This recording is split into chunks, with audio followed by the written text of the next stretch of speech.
All hail the pink mist and pass the ammunition. This is Terminal Sergeant.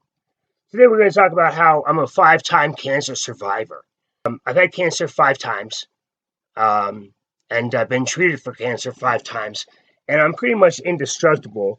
Um, I've been rocketed, I've been missiled, I've been shot at, I've been electrocuted, which is a really funny story that we'll get into later. I've had cancer in my throat, my lymph nodes, and then I had cancer again in my lung, and then I had cancer again in the lymph nodes there, and I had cancer in my kidney.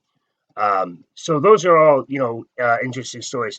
So I'm pretty sure I'm indestructible, just like my dad, which is another story that we'll get into later.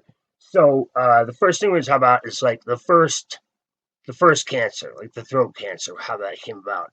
I was in Afghanistan, and it was getting harder and harder to swallow. You know, so I was complaining about the fact that it was getting harder to swallow, and I had a sore throat that wouldn't go away. I'm eating Jolly Ranchers and taking Cepacol, and oddly enough, the only thing that numbed the pain really was Jolly Ranchers. Cepacol really wasn't working. I had a sore throat that wouldn't go away, and I was taking Tylenol, and I was taking ibuprofen, and I was like, it can't be cancer because you can't treat cancer with Tylenol and ibuprofen. Turns out I was wrong, obviously, but I'm going through it. And so for 3 months, I'm telling them, hey man, I have a sore throat that won't go away, and I'm looking up the symptoms, and I'm like, man, it comes down to two things. It's either cancer or yeah. So they're telling me it's probably strep throat. Well, the problem with that is I'm the only one that's sick, and I'm sleeping in a bay with 30 other people, and also, I'm going to work with everybody, and I'm the only one that's sick. So it's like, well, yeah. So if it's between those two things, I'm pretty sure it's cancer. And they're like, but the thing is, I was 185 pounds. I was a brick shit house. I was lifting 275 pounds for a squat 10 times. I had a bench of 215. No, 220. I was 5 pounds away from being respectable man. Because if you can put two plates on both sides, two wheels, you know, there's a whole different lingo for the gym that I'll tell you about later.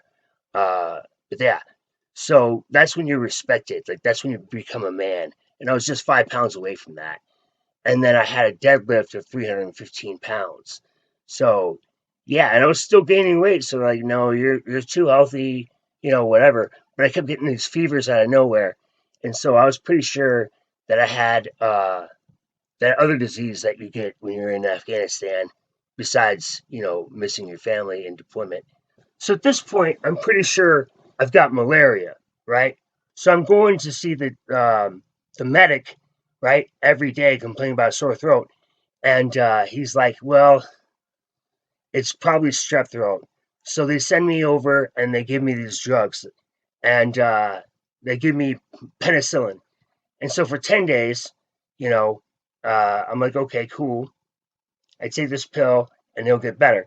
Well, they cured the infection, right? Because I could taste the infection before it killed that, but my throat was still sore. So 4 days later, when I could finally get in to see the doctor again, because we're in Afghanistan, and I still got to work. I get in to see the doctor again, and he's like, "Well, what happened was usually when we prescribe penicillin, we give you amoxicillin too. So you got to take this, and it'll cure you." Okay, cool. So then I take the 10 days of the amoxicillin. Sore throat continues, right? And now I'm spitting blood, and I'm like, "Fun, man, this is getting terrible." So then after that, they were like, "Well, it's just allergies, Gillen. You need to take your allergy pills." So they prescribed me allergy pills, and they help a little bit. But I mean, I've had allergies before, like my whole life.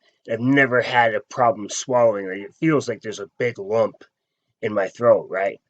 Well, we get home, and they send me like I'm having fevers all of a sudden out of nowhere. So they send me to the CDC because they're pretty sure I have malaria too.